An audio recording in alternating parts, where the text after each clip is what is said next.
In today's video, we're going to talk a little bit about covering your tracks. And when I say covering your tracks, I mean making sure that you've crossed all of your T's, dotted all of your I's when it comes to field inspection appointments. Sometimes you're going to run across insureds who will set an appointment with you, and when you go to the location, they are a no-show. So how should we deal with these types of situations? Well, in this video, that's what we're going to talk about, and I'm going to give you some examples of some of the things that has happened to me in the past in hopes that it will help you guys out in the long run so you'll be able to handle these things if you run across them. Now, I know that there are some of you out here who've already been dealing with those things. You've been doing this type of work for a long time, so you already know exactly what it takes in order for you to make sure that they don't throw you under the bus when it comes to these appointments to get these inspections done.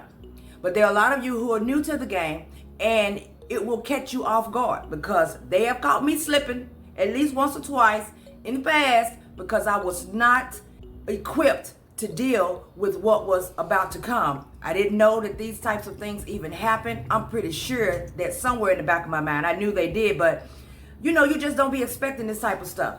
So before we get started on that, I just wanted to throw some sort of an example out there at you guys. All right, so now, suppose you have an appointment somewhere, or suppose someone asked you out on a date, or you are married and you and your spouse has set up a date night to do things with each other. So as the day comes and it gets closer and closer and it approaches, you're filled with anticipation. You're like, okay, let me make sure I'm ready. You go find you something to put on. You don't want your husband to see you in the same thing. You know what, let me buy something new. Or you got this date you're going on and you're like, you know what, I have to look good. First impression is the best impression. You know, all of these different things. Suppose, and let's just suppose some more. Now, you get dressed, you're ready to go, you're looking at the clock. Okay, they're supposed to be there in the next 10 minutes. 10 minutes come, 10 minutes go, 20 minutes go, 30 minutes go. You've been calling, what's going on? You're blowing hot. I'm talking about fumes coming out the top of your head, blowing smoke through your nostrils. Where are they and what is happening? And I know this is not taking place. And when they finally communicate with you, if they do, they say things like, oh, I'm sorry, I lost track of time. I fell asleep. Oh my goodness, I was at work long, blah, blah, blah. How does that make you feel? But if they do give you a reason that is good enough, because sometimes there are good enough reasons, okay, maybe we'll let it slide and, you know, we'll set it for another time. But if they come with some stuff that makes no sense to you and you already know before they open their mouth good, they lying to you. They'll never get that time again with you. You're not going to waste your time putting on clothes or doing none of those things to go see someone who's playing games.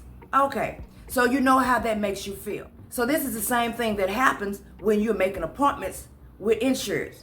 You go make an appointment, you've called them. First off, you've had to chase them. So let's not leave that out.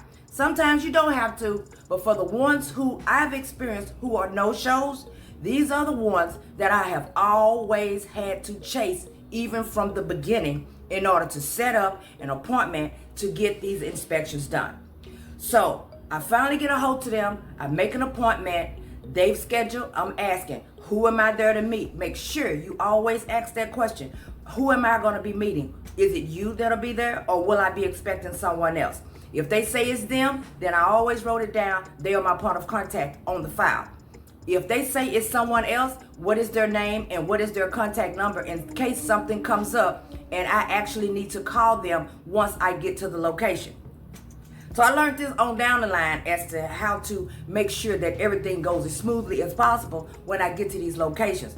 Good thing for me, the majority of my people that I have had to go and see for an inspection, they have either been there when I get there or they're pulling up after me because most of the time I do get places pretty early. But what do you do when you've chased them and you set an appointment and you have everything squared away and you get there and there's a no-show? Well, the first thing you want to make sure that you do is cover your tracks. And I am about to tell you why. Covering your tracks when you have a no-show is a vital, and I do mean it could be the difference between continuing to have a contract sometimes with these companies or making yourself look like you are responsible when it comes to handling your business. Because when they gave you a contract and you signed, they gave it to you because they're entrusting that you're going to be able to get this work done. And sometimes, and I have experienced this, I think since I've started doing inspections, at least maybe seven no-shows over the full course of time. There have been some that I have called when I realized that they're not there on time and they have not answered. I had to leave a voicemail, and then eventually someone will call back and they'll give me an excuse, like the scenarios I gave before. Oh, it completely slipped my mind. I ran overtime with another appointment, or I'm in a meeting and it's very important and this meeting is prolonged more than I thought it would. Could we please set for another day? I thought I'd be back on time and my flight got delayed and I'm at a hangover in Delaware. Could I please reschedule another time? You know, things of that nature makes me feel a lot better knowing that I traveled to that location and they're not there. And I'll pull out my little scheduler and I'll go on ahead and set them another appointment at that time. But then you have those that when you go, they're not there. They don't show up. They don't answer when you call. So I'm going to give you my scenario, because normally I'm at a location early. So I get to this one location and I'm there 15 minutes early. And when I get there, of course, no one is there. Well, what I normally do when I get to a location, a commercial building most definitely, and no one is there, if there's no barrier around the building, you know, and it's a simple location, you know, let's say a strip mall or whatever it may be, you know, this is to the public. So of course I can take images.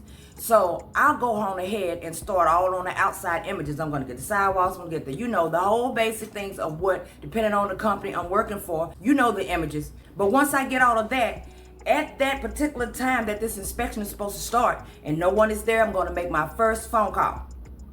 When I make my first phone call and they don't answer and I get a voicemail, I'm already knowing this person already had a problem with setting an appointment with in the first place. So if I had a problem with setting an appointment with you, I already know, oh, here we go. In my mind, I'm thinking, this is about to be a no-show. I leave a voicemail. Okay. Let them know I'm here. Where are you? At the location, address, blah, blah, blah. Then later down the line, another 10 minutes, because I'm only going to stay at least 20 minutes past. I'm not going to stay an hour. Why? Because I have other appointments to get to after the fact, and I have to make sure I can get to that next appointment without having to run. I can allow them this amount of time because I've already taken outside photos. So when they get there, if they were 15 minutes late, other than showing me a unit or getting whatever I need to get inside of the building, depending on what the building is, and answering the questions, I'm good to go. All of that extra minutes, I've already done that when I first got there since I was there early. But on that last round of that 20 minute, and I have to call again, no one answers the phone. I got to leave a voicemail. Oh, heaven forbid if the voicemail is full and you can't even leave one. So now there's no contacting going on. Now you have no other choice but to go. So when you get home and you're doing your paperwork, the first thing you're going to need to do is document this as a no-show. Okay. Now the reason why I say cross your T's and dot your I's is because unbelievably to me, and I don't know why I thought this, but sometimes in between time, they will get a notice of something saying that it was marked as non-productive. Their insurance is in jeopardy for their location. And they realize that this was no game. And the game they played, they finna win a bad prize. Guess what they do? Not all of them, but I have run across at least 3 of them, I know for sure, who will most definitely throw you under the bus. And what I mean by that, they'll lie on you. They'll say that they was there and you never showed up. They waited an hour and you didn't come. and all of those different things, okay? And depending on the company you work for, you're going to have some that even though you had already told them ahead of time that this person was a no-show, they know that you have been doing all of your inspections. They know that you are on top of your game 100%. Somebody is still going to write you email, and they're going to say, we spoke with the client. The client said that you didn't show up. Could you please provide us with information as to what happened? Well, I've already documented in the files that it was a no-show, and I've gave them every taste of detail I could have given them, all the way from the time that I got there early, to when I first called, to when I made my last call. I've done everything. But they're still going to ask you, and I'm assuming that they'll ask you because they're going to assume that the client is always right.